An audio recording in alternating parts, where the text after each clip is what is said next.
This speaker has been recorded at a meeting of Addictive Eaters Anonymous. For more information, visit our website www.aeainfo.org. I'm Fran and I'm an addictive eater. And I'll start with making amends. When I was secretary here, I made sure my name wasn't on the speakers list. So for 2 years. And then I thought, I'm not going to tell Lynette I'm not on that list. And it's taken her all this time to find out. Oh dear. But that's the story of my life, really. If I could avoid something or not take responsibility, I would do that.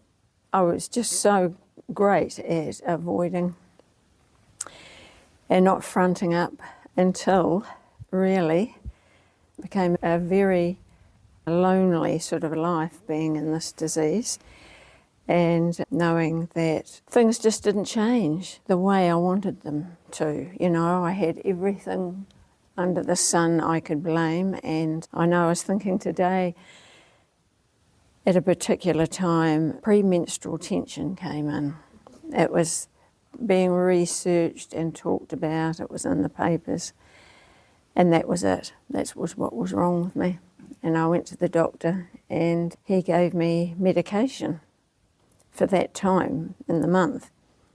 Only I don't know that I could keep up with just that time.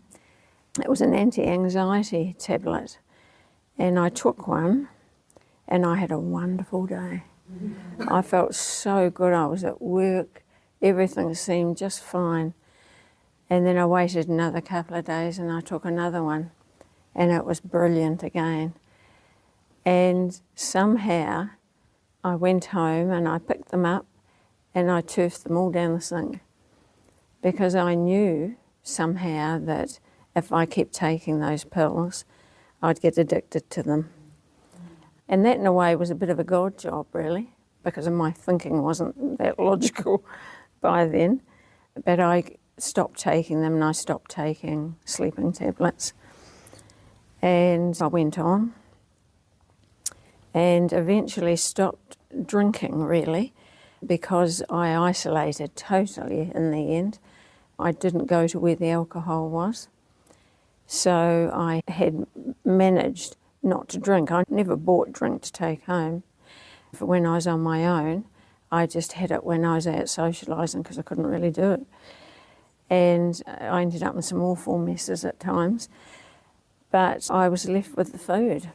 And I certainly had no idea that I had the disease of addiction, because I was never going to have it.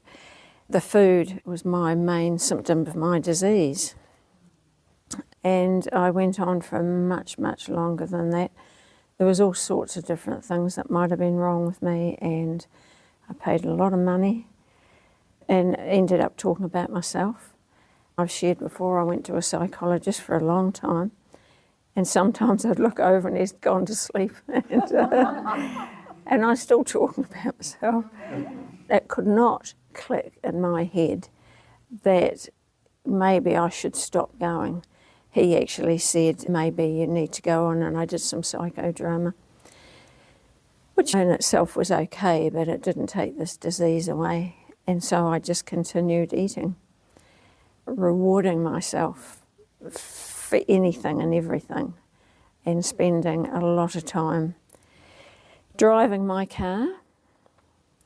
I always used to say my car got me home because it knew how to get there, because my head was just focused on stopping at the dairy.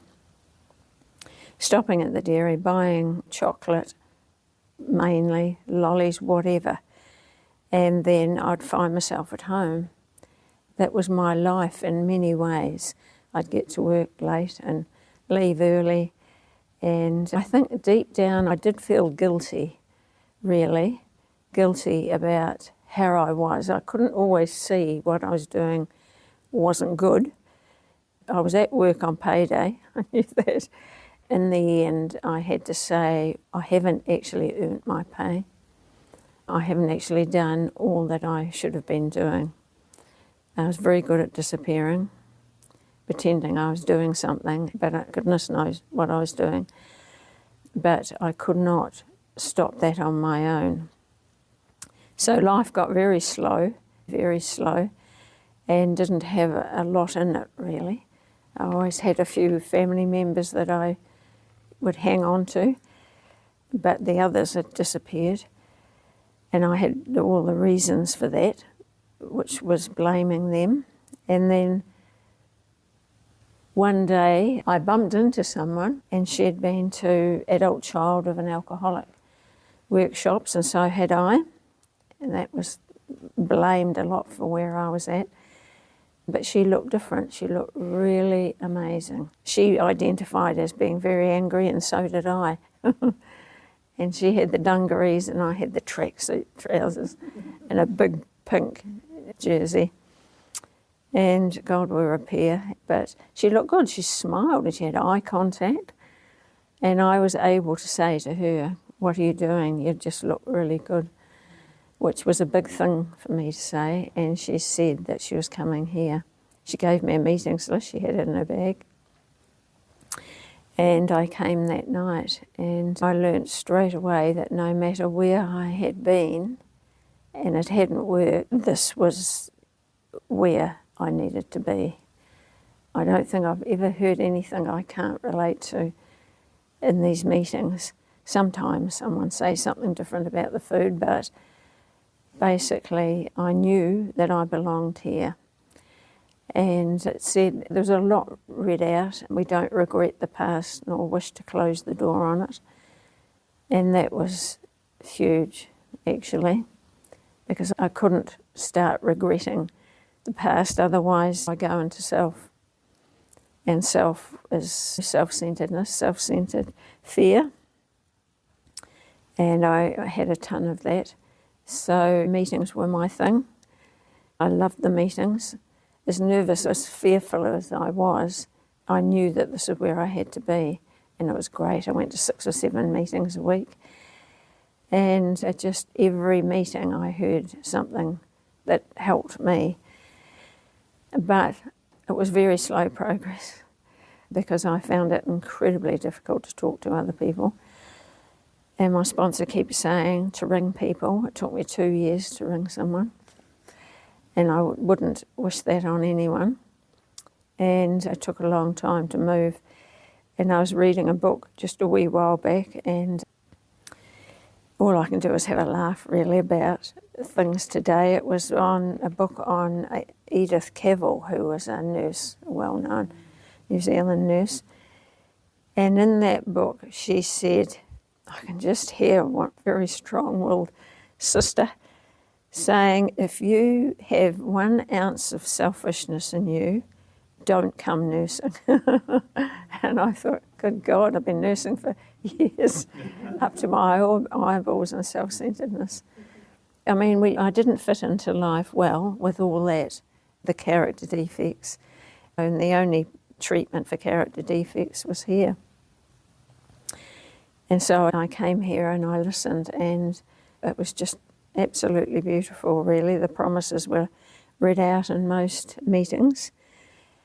Fear of people and economic insecurity will leave us. Well, I had to believe that.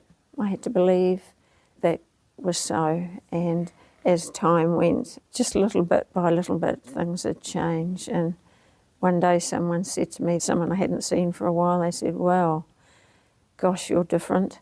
This program must work." I mean, she said it quite politely. And I thought, well, I couldn't see that. I could not see that I'd changed at all, actually, even though I did at times feel better. But it was what other people had to say that really did matter. And not everyone's here today that was there then or have come since, but I am here and I can put my backside on a seat and hear what other people have to say. But that selfishness, self-centred fear was huge, and sometimes God gives me that little bit of insight as to how it does get a wee bit better. And I had a phone call today of the elderly lady that I help, and she said, "Oh, I've had another fall." All I had to do was listen, and she just had to talk. She was in pain. Her daughter's looking after her. But it was so lovely to get that phone call. She just needed to talk to someone. That's a big change, really. Just being with someone who maybe just needs to talk, someone else that might have big problems, and just to listen. We had Frank and Gordon here when I first came here, and poor Gordon, he lived with a wife and I think a couple of daughters, and he used to say, life isn't about what you say, it's about the fact that you can listen. And I think his wife had told him to listen, so he was trying to do it. And he was spot on with that. Today I'm retired, and that was huge. Leading up to retirement, I could not see how it was all going to work, and neither can other people. We're not unique, and a lot of the things that I have experienced other people have, and other people get to the other side of whatever is happening, and that's happened for sure. I was looking at my bank account today, and it's absolutely fine. Oh God. In the beginning of the day it's fine, and sometimes by night time I think it's not. And it hasn't changed. Anyway, it's good to have the meetings in the evenings because that's where it counts. So thank you very much. Thank you.